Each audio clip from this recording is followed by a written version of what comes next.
हाँ जी दोस्तों, क्या हाल चाल आप सभी के। उम्मीद करता हूँ आप लोग सभी होंगे बहुत ही बेहतरीन।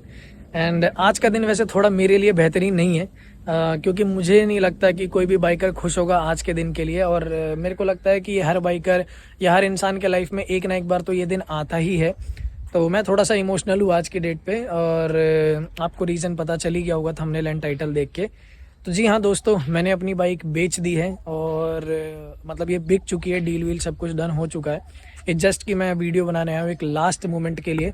बोलने को तो यार बहुत सारी चीज़ें हैं, बट मैं उतनी लंबी खींचूंगा नहीं, क्योंकि मेरे लिए हो सकता है ये चीज़ें पर्सनली है बट किसी को बोरिंग लगे। तो मुद्दे को स्टार्ट करते हैं। तो भाई क्या है कि ये जो हमारी बाइक है ये है 2020 BS6 एडिशन डोमिनार 400, और ये लगभग 24,000 किलोमीटर चल चुकी है। तो भाई इसकी डील हो चुकी है। वो डील कितने में हुई है वो तो मैं नहीं बताऊंगा, और रीज़न भी नहीं बताऊंगा कि मैं इसे क्यों सेल आउट कर रहा हूँ। तो भाई ये थोड़ा सा मेरे लिए इमोशनल मोमेंट है, क्योंकि मैंने जब इसको लिया था तो बहुत ही मुश्किलों के साथ में लिया था। जब लिया था तो मेरी सैलरी 10,000 रुपये थी, और भाई 7,000 रुपये तो इसकी EMI जाती थी। बट ये बाइक इतनी अच्छी है ना मेरे लिए किस्मत से, कि जब भी मैंने इसको मतलब लिया ना, जब तो इसकी 3 साल की EMI थी, EMI पे लिया था मैंने।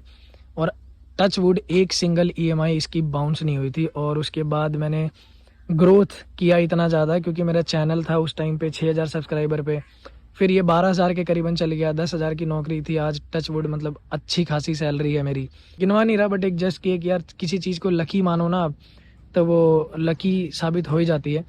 बेचने का मन तो नहीं था मेरा, बट चीज़ें ऐसी हैं कि इसको बेचना पड़ रहा है। And I am not sure कि भाई मैं अभी नया खरीदूंगा कि नहीं खरीदूंगा, और काफ़ी टाइम तक तो नहीं खरीदने वाला।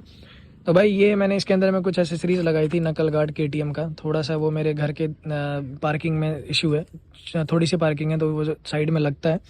एंड ये मेरा JB रेसिंग का क्रैश गार्ड है। ये मैड डॉग की लाइट है, ऑल्दो मैं लाइट नहीं दे रहा, और मैंने ओनर से बात कर लिया था कि मैं लाइट निकाल लूँगा। एंड ये कुछ इस तरीके की है ओवरऑल। तो देख सकते हो आप कितनी अच्छी लुक है।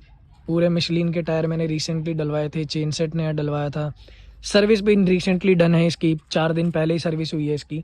और जो इसमें ब्रेक पैड्स है वो भी सारे के सारी रिसेंटली मैंने डलवाए हैं 500 किलोमीटर पे। तो मतलब जो ओनर लेगा उसको एक सिंगल खर्चा नहीं करवाना है इसके अंदर में। इट जस्ट कि वो मैं उसको बता दूंगा जो ओनर आएगा कि भाई इसमें ना एक ये वाला बटन थोड़ा सा इशू कर रहा है, तो ये वाले बटन को थोड़ा सा मतलब इस पर WD-40 लगाना पड़ेगा, या फिर हो सकता है ये इतना हिस्सा 300 350 रुपये का है, पूरा चेंज करना पड़ेगा, क्योंकि ये बटन लाइट जलने में बस एक दिक्कत करती है।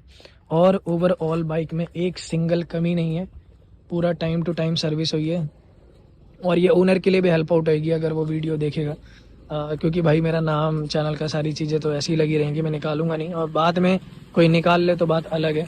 ये वाला जो मोमेंट है ना वो बहुत ही सैड होता है, क्योंकि आप किसी मशीन से अपनी चीज़ से 3-4 साल तक अटैच्ड हो, और फिर ऑल ऑफ सडन आपको उसे बेचना पड़ जाता है। मतलब दुनिया तो ऐसी ही चलती है यार, चाहे वो इंसान हो, हर किसी को एक ना एक दिन तो जाना ही है। तो भाई अब क्या है ना कि ये बाइक ये जा रही है, थोड़ा बहुत बुरा तो लग रहा है मेरे को, क्योंकि इतनी पसंद से ली थी। एक एक चीज़ बहुत मतलब कैसे कैसे जोड़ के मैंने बनाई है वो मुझे ही पता है। मोटो ब्लॉगिंग करते टाइम थोड़ी बहुत चीज़ें मैं आपको एक्सप्लेन करूँगा कैसे कैसे मैंने चीज़ें अरेंज करी है। क्योंकि जब मैंने इसे लिया था तो BS6 की मेरे ख्याल से तीसरी या चौथी बाइक हुआ करती थी, और उस टाइम बहुत ही पॉपुलर थी ये ग्रीन, स्वर्ण ग्रीन कलर में डोमिनार, और बहुत लिमिटेड लोगों के लिए होती थी।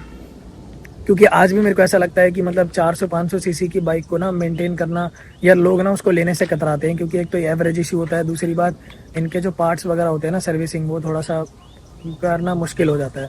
तो 4 साल लगभग मैंने इसे चलाई है, 2020 में इसे लिया था मैंने, आज 2024 है, और 2 महीने पहले ही मतलब इसके 4 साल कंप्लीट होने से पहले मैं सेल आउट कर रहा हूँ इसको। अगर कुछ जा रहा है तो कुछ नया भी आएगा, बट अभी मैं कोई फॉल्स एक्सपेक्टेशन नहीं दूंगा अपनी ऑडियंस को कि मैं क्या लूँगा क्या नहीं लूँगा, और बहुत टाइम तक ऐसा भी हो कि मैं ना भी लूँ।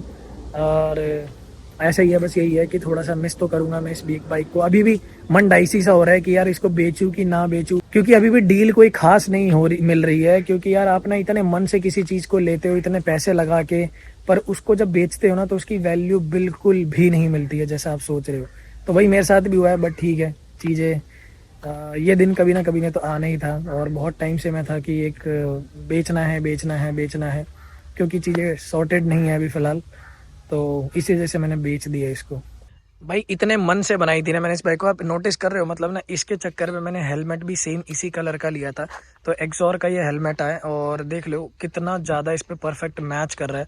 और मैंने अपनी जो राइडिंग जैकेट थी वो भी इसी के कलर की ली थी, सब कुछ मैच करके, क्योंकि मैंने सोचा नहीं था कि मैं इसको बेच दूंगा कभी। और मेरा यही था कि भाई मैं इसको संभाल के रखूँगा। 4 साल हो गए हैं, आज भी जब भी ये निकलती है ना भाई, तो बहुत सारे लोग पूछते हैं कि कौन सी बाइक है, कैसी है, क्योंकि जिस हिसाब से मैंने बना रखी है ना, ये बहुत ही डिफरेंट लगती है। और इसकी लुक आज भी इतनी रिफ्रेशिंग है कि भाई मतलब आज भी लोग इसको पूछते हैं कि भाई कौन सी बाइक है, कहाँ से ली है, किस कंपनी की है। बहुत सारे लोग तो यही नहीं पहचान पाते हैं कि भाई ये बजाज की है। और 400 सीसी जब सुनते हैं तब तो भाई अलग ही लेवल से रिएक्ट करते हैं कि कितनी भागती होगी, क्या एवरेज देती होगी। मतलब बहुत ही क्यूरियोसिटी के साथ में लोग पूछते हैं इस बाइक को। तो वो ना अटेंशन ग्रैबर तो है ये बाइक भाई, बहुत ज़्यादा अटेंशन ग्रैब करती है। अब ये जिस नए ओनर के पास में जाएगी ना, वो समझ पाएगा इस बात को कि भाई किसी बाइकर की बाइक लेने के ना क्या बेनिफिट होता है। एक सिंगल प्रॉब्लम नहीं और ऐसा कुछ नहीं है जो इस बाइक में लोडेड ना हो। एक टॉप रैक है, वो भी मेरे पास में पड़ा हुआ है, तो ओनर जब आएगा तो शायद मैं उसे दे दूं। बाकी इसके अंदर में ना उसको कुछ भी खर्च नहीं करना, कुछ भी खर्च, सीधा सेल्फ मारना है और निकल जाना है ट्रिप पे। हालांकि जिस बंदे को ये लेनी है वो ट्रिप वगैरह कुछ मारता नहीं है, वो सिर्फ अपने नॉर्मल पर्पस के लिए और अपना ऑफिस जाने के लिए ले रहा है। तो वो इसको पता नहीं समझ पाए कि ना समझ पाए, बट भाई टूरिंग से पूरी फुल्ली एक्यूप्ड है ये व्हीकल। सो जी दोस्तों, अब ज़्यादा नहीं खींचते इस बात को और भाई ये मोटो व्लॉगिंग पे मिलते हैं, क्योंकि मैं भी ज़्यादा कुछ बता नहीं पाऊँगा। और ऑनेस्टली बताऊँ तो इतना ज़्यादा कोई बताने वाली बात भी नहीं थी। सिर्फ और सिर्फ मेरा मतलब एक इमोशनल कनेक्ट है इस व्हीकल के साथ में, और मैं इसे सेल आउट कर रहा हूँ।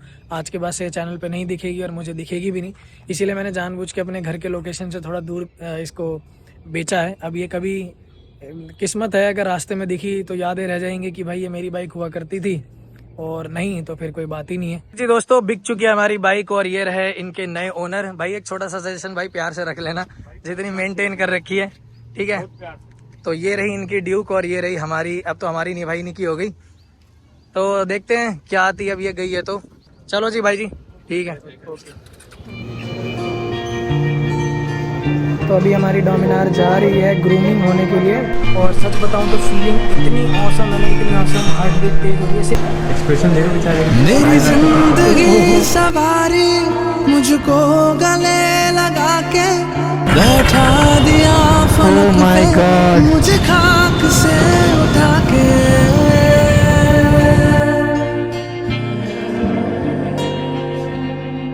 मेरी जिंदगी सवारी मुझको गले लगा के बैठा दिया फलक पे, मुझे खाक से उठा के। यारा तेरी यारी को मैंने तो खुदा माना, याद करेगी दुनिया तेरा मेरा अफसाना।